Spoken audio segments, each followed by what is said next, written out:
And we have one last talk before the panel. Dr. Torn Newcomb.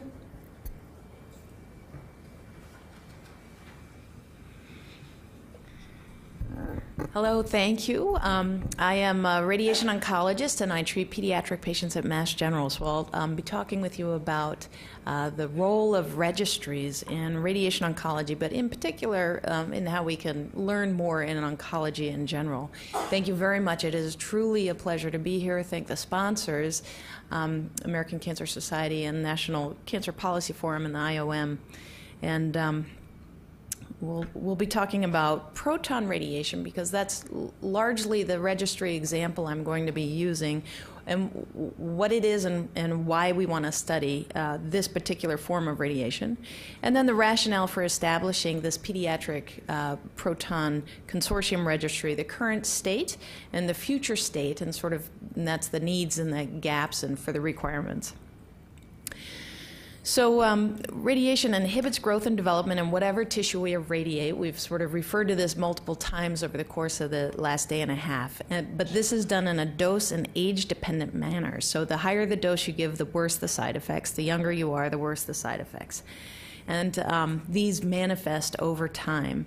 Brain radiotherapy does affect neurocognition, hearing, endocrine function. It also has psychosocial effects that Dr. Knoll and Dr. Kazak have talked to us about. Outside of the brain, radiation does affect functional, has functional and cosmetic effects as well. A very sinister side effect of radiation that is rare but can occur is second malignancies. Now, all of these adverse side effects impact quality of life and overall survival. And what I want to talk about is proton radiotherapy. It's a relatively new, it's actually not that new, but relatively newly available form of radiation that better places radiation dose in the target, or the area that we really want to treat. And as a result, this reduces dose to normal tissue by a factor of 2 to 3 times, and this should reduce the late effects of treatment. We have a lot of studies showing dosimetrically on paper, protons are very good compared with photons. This is a classic example of a medulloblastoma patient being treated with photons here on the left. This is the craniospinal portion of the treatment, and then protons here on the right. And this is a dose of radiation wash. And basically what you can appreciate is anterior to the spinal column, which is the heart, the lungs, and bowel, and reproductive organs in girls, that receives between 50 to 80% of the prescribed dose. None of that tissue needs to be treated. With protons, the beam can stop. So we stop it at the anterior edge of the vertebral body, and you relatively spare the heart and all the other surrounding structures. So this is a very promising modality. We don't have a lot of data yet. We're generating it, but it's very slow. And that's one of the reasons why we're banding together to form a consortium registry. But this is just another example of what protons can do. In a medulloblastoma case, we need to bring the dose higher up to the tumor bed itself. And so the tumor bed is depicted there in red, and it's kind of hard to see from the back, but that's what we're targeting. You read these radiation dose maps like a topographical map. So the colored lines correspond to the radiation dose delivered. So that pink dose is 54 gray, which is our target dose, and it's nicely, tightly conforming around the tumor volume in the proton plan, a little less so in the photon plan. But I've colored in the 40 gray line just to give you an example of how much supratentorial brain is actually spared by using protons. And in this way, we expect some of the later side effects of neurocognition, endocrine, that sort of thing, will be improved. So does this decreased dose actually make a clinical difference? You know, if so, how much, and what metrics are we going to use? And I think we need to use a lot of different metrics, many of which have been discussed today. Quality of life metrics are very important. Patient-reported quality of life and some other patient-reported outcomes are critically important. We also have some metrics that we as doctors can use, neuropsych endpoints, hearing endpoints, those sorts of things. Outside of the brain, we can also use other metrics like organ function and growth. To study this, however, the gold standard is randomized controlled trials, but that is neither ethical nor feasible in this population. And once a family has made it a commitment to travel to a proton center for treatment, they won't submit to randomization because they've probably done their research and say, yes, I think it's worth the trip. Now, single institution proton centers are hampered by numbers and getting out sufficient timely research. So that's why we want to band together to expedite this process. And a registry likely can handle the heterogeneous population. So there are three major challenges. Proton benefits are different in that they improve outcomes, not necessarily cure rates. And so this poses a challenge because it's actually harder to measure health outcomes, especially in a heterogeneous population and the pediatric population across age spectrums. In addition, we're measuring brain tumor patients, sarcoma patients, neuroblastoma patients, so our outcome measures are also going to differ too. So a number of proton centers have banded together to create the Pediatric Proton Consortium Registry, and we hope to expedite proton's outcomes research, and as well as define practice patterns in the proton community, identify who is getting protons across the United States, describe the acute and the late toxicities of protons where patient-reported outcomes can be critical, and then to provide a platform for comparative effectiveness research with photon patients. This is actually a fairly controversial and expensive modality, and so there's a lot of interest in sort of proving its worth. With regards to this particular registry, we use REDCap, which is a secure web-based data collection system and online survey application that is funded and supported by the NIH. It is a fabulous research tool for biomedical research. All pediatric proton patients at the participating sites are eligible, so if you're under 22, you should be offered enrollment. And the database has grown to be huge, over 1,800 data fields. Another really important aspect of the study is that we are exporting all of our radiation plans and all of the pertinent imaging, diagnostic imaging, both at baseline and follow-up, to Quality Assurance Radiation Oncology Center, now IROC, and that is where COG houses all of their radiation data on the protocols. And we did this on purpose in order to hopefully facilitate research in the future with COG data sets. So we also collect basic demographic and insurance characteristics on the non-consenting patients, and we do so in a de-identified way, but that's to see who we're not capturing in this database. So what's in this database? We have basically three main categories. We have a baseline category of demographics and diagnosis, and we also include sort of a baseline health inventory. So how the patient comes to us. If they have medulloblastoma, there's about a 40% chance now of a posterior fossa syndrome with some of the neurologic deficits, and then we categorize that and put it in the database. We collect extensively the radiation details, and then at follow-up, the clinical status, including disease control, as well as late effects of treatment.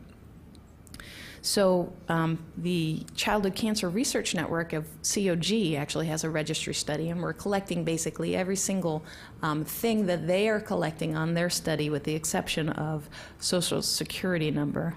But we hope that this could potentially be a resource in the future to collaborate and do some studies. So where we are now is we have 6 active Proton Center sites open. There are now 15 open in the United States. 5 to 6 more should be open this year. We've enrolled, as of a week and a half ago, 680 patients to date. We're now over 700 patients, but I don't have the updated graph to show you. But the accrual keeps growing as we add more sites, and we're up to between 40 and 50 patients per month.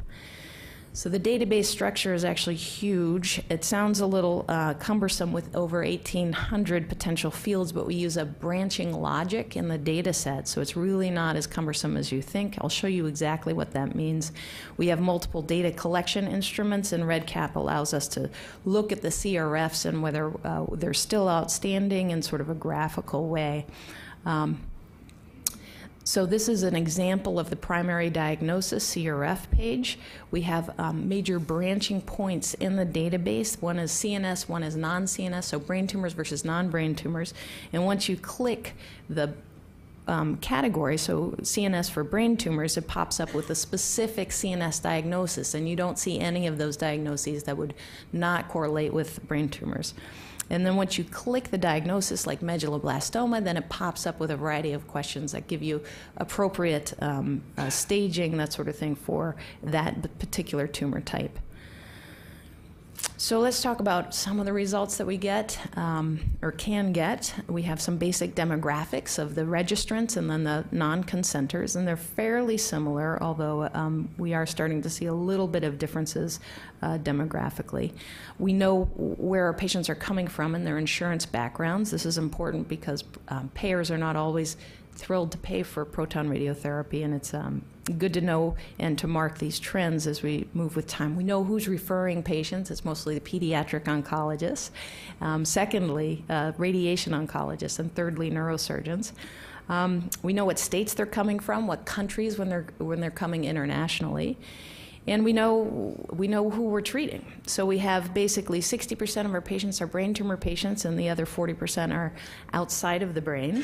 Of the brain tumor patients, medulloblastomas, ependymomas, and gliomas, as well as craniopharyngiomas, account for the majority of the patients we treat. For the non-brain tumor patients, we have rhabdomyosarcomas, other bone sarcomas, mostly Ewing's, chordomas, and chondrosarcomas. Yes, it's a somewhat selected patient population. You'd think that chordomas are actually fairly common by going to proton centers, but they're not. And then we have a lot of detailed information on radiotherapy. We know exactly what type of radiotherapy our patients are getting, and we know the median dose. We have very detailed information. I'm only giving you a broad overview. We know 15% of the population is sent to us or to proton centers for craniospinal treatment. And then 60% of the patients we see have chemotherapy. 50% of the time this is given prior to the radiotherapy. We have 13% of our patients enrolled on COG trials and many others treated per trials. So I just want to summarize and talk about where we are now. We've successfully established one of the most extensive oncology databases that I think exists at this time. It appears to be working. And right now our 2015 goal is to incorporate patient-reported outcome measures using the REDCap survey function. And MGH will be the test site for this, and then we'll roll it out to the other sites. We already have experience with the PEDS QL core, patient-reported outcome, child self-report, and parent proxy report measure, where we will add to it the fatigue measure.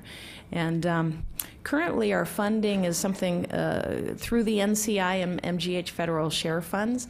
Due to proton reimbursement, that's actually diminishing with time as we're growing. So we're needing to look for outside funding a little bit sooner than later.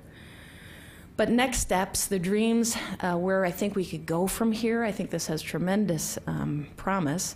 So we can enhance patient-reported input beyond PEDS-QL. We can use the CTC. I'm very intrigued with the pediatric reported CTC. I'm more interested in the late effects than the acute, but we're interested in all of it. And then some of the other measures that you've heard talked about. I think socioeconomic status is also critically important, and if we can incorporate that, that would be great. We do collect data for census tract following, but we also in the future, we should be able to auto-extract from electronic medical records, and I think this will become more possible when even more centers move to Epic, but we'll see. That's an area under research. So we hope to expand to photon centers, because this is really the question. Does protons really make a difference over photons? We've gotten really pretty good with photons right now, and we have a lot of data from the childhood cancer survivor networks, but that's data that was with 2D, old style radiation. And I think we are really good with the current photon radiation at this point in time. So we do need a contemporary comparison data set. And then we may expand to include adults. And if we do, we might understand the spectrum of normal toxicities, the normal treatment toxicities a little bit better across the age spectrum. And then, you know, I'm dreaming, but I'd love to incorporate a tissue and blood bank component, because the work that Dr. Bhatia and some of the other teams have done with their pharmacogenetics, we could really look at this from a radiogenetic standpoint as well. There's just so many possibilities and directions to take this in.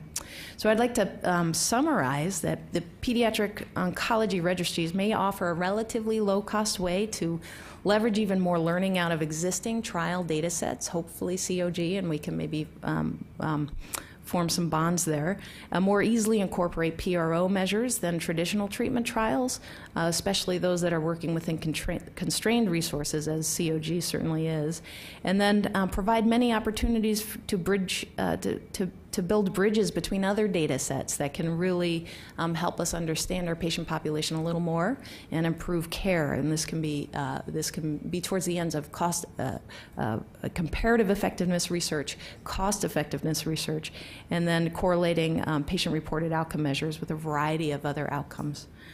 So thank you very much for inviting me here, and to the participants as well. It's been a fantastic experience to hear the various different viewpoints. And then this is a listing of the Pediatric Proton Consortium team, of just the team members at the current institutions, and this does not include the 5 to 6 other institutions that are now going through the whole regulatory process to get up to speed. But thank you.